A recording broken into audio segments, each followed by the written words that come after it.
Everyone around Blake Lively thought that keeping the lawsuit going at this point, after everything that had gone on over the last year and a half, was just an idiotic idea. So according to these new text messages, Blake Lively asked Sony to delete evidence. There were certain dailies that Blake Lively wanted Sony to destroy. Blake Lively allegedly tried to erase the raw behind-the-scenes footage from filming, and many people believe that one move became a major reason her case with Justin Baldoni ended in a settlement. Blake asking us to destroy some of the dailies. Want to tell you what we will and won't do. Also, going to ask Bridget to contact all vendors and ask them to delete all dailies. In the film industry, dailies are the original raw clips recorded on set every day before any editing is done.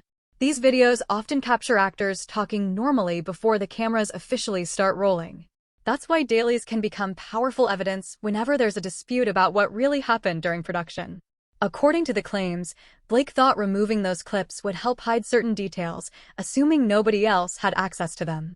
But the big surprise came when Justin Baldoni reportedly had backup copies saved. Those recordings later became the key proof in the situation. Part of that is we don't want to be bullied and left out. Yep. We want to keep our man card. In a September 3rd email, Sony Pictures executive Ange Giannetti reportedly contacted the president of Sony Pictures Motion Picture Group and said, "Blake is asking us to destroy some of the dailies." She also mentioned that vendors connected to the movie would be asked to delete the footage and provide proof that it was gone. What made the situation stand out was Giannetti's reaction. After years of working on major Hollywood films, she reportedly said this was the first time she had ever seen an actor request raw footage be destroyed on a movie that didn't involve private or sensitive scenes. Normally, stars only ask for footage to be removed if there's a risk of personal content leaking online. But according to the claims, this film had nothing like that, which made the request seem unusual. Things became even more complicated because, less than 2 weeks earlier, Blake Lively's team had reportedly gained access to private messages connected to Justin Baldoni's PR team. After that, the legal and public battle between both sides allegedly became much more aggressive. According to these claims, Blake's side then pushed for the footage to be permanently deleted from Sony and all third-party companies involved with the film. Why is Blake demanding that everyone, the vendors, and all of Sony delete the dailies? Blake reportedly believed the footage had already been deleted, so she felt confident going into her deposition on July 31st. During a deposition, every answer is given under oath, meaning lying can lead to serious legal consequences. According to the claims, lawyers directly asked her whether she had ever requested Sony to destroy the dailies. Blake answered no. She was then asked if she had told anyone else to make that request for her, and once again, she denied it. But based on the reported email evidence, those statements quickly became a major issue. The claims suggest Blake believed the conversations and footage would never surface publicly. What she allegedly didn't know was that backup copies of the footage and related records were still available, including copies reportedly kept by Justin Baldoni. We live in an age where capitalism is rampant. And it feeds off of insecurity and the feeling like we're not enough. Blake's biggest reported mistake was assuming the dailies had completely disappeared. What she allegedly didn't realize was that Justin Baldoni and his company, Wayfarer Studios, still had backup copies of the raw footage and audio.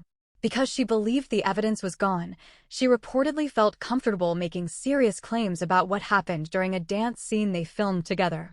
According to the allegations, Blake described Justin's behavior during that scene in a very negative way. But Justin's lawyer, Brian Friedman, reportedly waited until those claims were officially on record before responding. Then, Justin's team released around 10 minutes of raw, unedited footage from the exact scene being discussed. The release footage was said to show a very different version of events. And it wasn't just video. Reports claim Justin was also wearing a microphone during filming, which captured the conversations taking place between takes. The combination of the audio and video reportedly challenged Blake's accusations and became a major turning point in the case. If those dailies had truly been deleted, the dispute may have come down to one person's word against the others. But once the footage and audio surfaced, public opinion reportedly shifted quickly, and the controversy surrounding the case grew much bigger. It seems like every set that Blake has been on has been super problematic with a ton of issues, and I just find it very strange. According to these claims, the situation became even more intense when the fight over the story moved beyond just the deleted footage. Reports say the legal battle also involved private messages connected to Justin Baldoni's team. A big part of this revolves around Jennifer Abel, a PR executive who reportedly worked closely with Baldoni and Wayfarer Studios. Her company phone allegedly contained years of private texts, emails, and internal discussions related to the team. After Jennifer left her position at JonesWorks, the phone was reportedly taken back by the company on August 21st, supposedly for a phone number transfer. But according to the claims, she was then locked out of both her personal and professional data stored on the device. Things became even more suspicious because on that same day, Blake Lively's publicist, Leslie Sloan, reportedly contacted crisis PR expert Melissa Nathan, who was working with Baldoni's side. During that conversation, Sloan allegedly mentioned private messages from Jennifer's phone and warned that legal action was coming.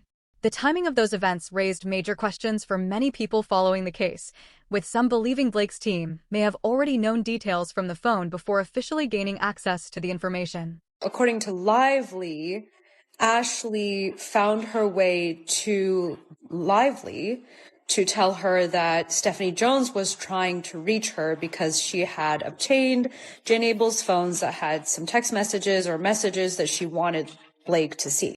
According to these allegations, Blake Lively's team reportedly faced a major problem after reviewing private text messages that were never meant for them. If those messages had simply been shared publicly, people would naturally question how they were obtained in the first place. So, the claim suggests there was an effort to make the messages appear legally acquired through the court system. Reports surrounding the case claim a company called Vanzin Incorporated was created as part of that process. Allegedly, the company had no real business activity or direct connection to the film It Ends With Us. Critics of the move described it as a shell company that existed mainly for legal maneuvering. On September 27th, Vanzin reportedly filed a quiet John Doe lawsuit in New York. In these types of lawsuits, the person being targeted is not publicly named. The filing allegedly claimed there were contract-related issues, although critics argued the lawsuit had no real damages or genuine dispute behind it. According to the accusations, the main purpose of the lawsuit was to gain the legal ability to issue subpoenas. Soon after filing the case, Vanzin reportedly sent a subpoena to Stephanie Jones requesting access to the full contents of Jennifer Abel's phone, including messages, emails, and other private records. And used that to file a lawsuit in New York State Court to issue the subpoena that we now see to Stephanie Jones to obtain all the documents that Stephanie Jones told her at the very least that she has. The subpoena reportedly requested every document connected to claims of harassment and retaliation. But according to critics of the case, there was one major issue at that point in September 2024. No official lawsuit had even been filed using those allegations yet. The claims suggest Blake's team already knew what information existed on Jennifer Abel's phone before the subpoena was ever sent. Reports allege that Stephanie Jones may have privately shared details about the phone's contents through mutual connections, including Ashley Avignon, who is known to be close friends with Taylor Swift. According to these accusations, Stephanie Jones was expected to protect the private information connected to her former employee and clients. Instead, critics claim she kept the Vanzin subpoena hidden from Jennifer Abel and Wayfarer Studios, preventing Justin Baldoni's side from challenging it in court before the records were handed over. Once the subpoena was completed, the private messages were reportedly obtained through the legal process. Then, on December 19, 2024, Blake's legal team allegedly dropped the Vanzin lawsuit entirely, leading many observers to question whether the case had only been filed to access the phone records in the first place. A short time later, the same private text messages appeared in a major New York Times article. Critics argue that the legal filings and subpoenas were used to make the information appear officially obtained before it was shared publicly, helping shape a powerful public narrative against Justin Baldoni. This backhanded move just shows me that they actually had no intention of filing their lawsuit. That instead they were hoping to get the documents that they had in a way that they could on its face say was clean and get the New York Times hit piece out. As the legal battle became more intense, new allegations reportedly pushed the controversy even further. Justin Baldoni's lawyer, Brian Friedman, submitted a sworn statement to the court describing a long phone call he allegedly had on Valentine's Day with someone said to be closely connected to Taylor Swift. According to Friedman's claims, Blake Lively's legal team allegedly contacted Taylor Swift's lawyers asking for a public show of support for Blake on social media. Reports suggest Blake's team was concerned about growing negative attention online, especially after fans noticed she was not seen publicly with Taylor during major events like the Super Bowl. But the situation reportedly became far more serious after allegations that the request may have included pressure behind the scenes. Friedman claimed under oath that Taylor's team was allegedly told private text messages between Taylor and Blake could be leaked publicly if support was not given. The filing also claimed Blake allegedly asked Taylor to delete old conversations from her phone, similar to earlier accusations involving the Sony dailies. These allegations quickly became one of the most talked about parts of the entire legal dispute. According to Brian Friedman's deposition, he claims that somebody close to Taylor Swift, we presume Papa Swift, her dad, contacted him in February of 2025 and claimed that about 5 months prior, Blake Lively had instructed Taylor Swift to delete their text message. According to these claims, the situation reached a breaking point when new allegations surfaced involving Taylor Swift. Reports suggest Blake Lively's legal battle had become so intense that it risked damaging long-standing personal relationships. Blake's legal team reportedly reacted quickly when Brian Friedman's court filing became public. They filed an emergency request asking the judge to remove the document from the record, calling the allegations false and misleading. Judge Louis Lyman later ordered the filing to be removed from public view, saying it was not directly relevant to the main case and could fuel unnecessary public attention. He also warned both sides to avoid using court filings to create media controversy. Blake's representatives then told reporters that the court had dismissed the claims, presenting it as a clear win. However, critics pointed out that the judge's decision was based on procedure and relevance, not a ruling on whether the allegations were true or false. Following this, reports emerged that Taylor Swift had distanced herself from the situation, with sources suggesting she wanted to stay out of the ongoing dispute entirely. A source close to Taylor Swift says that Taylor feels she has no choice but to draw a line. Their friendship collapsed months ago, and she doesn't want blurred obligations lingering. According to court-related claims, Blake Lively's case relied heavily on the idea that she had reported serious workplace issues and later faced backlash for it. This is what lawyers refer to as protected activity, meaning a person raises concerns and is then allegedly punished for speaking up. The timeline of events becomes important here. After months of industry strikes, Blake's team reportedly sent Wayfarer Studios a detailed 17-point document in November 2023, just as production was preparing to resume. The document was presented as conditions for her return to set and was described as non-negotiable. The list included requests like having an intimacy coordinator present, limits on comments about her appearance, and permission for a personal representative to monitor set interactions. According to reports, Wayfarer agreed to these conditions in order to continue production. Later, when the legal dispute escalated, Blake's filings allegedly introduced a more detailed 30-point list of complaints. Her lawsuit stated that she had read these points aloud during a January 4th meeting with Justin Baldoni, Sony executives, and others present. However, during the discovery process, opposing lawyers reportedly asked for the original digital file of this 30-point list.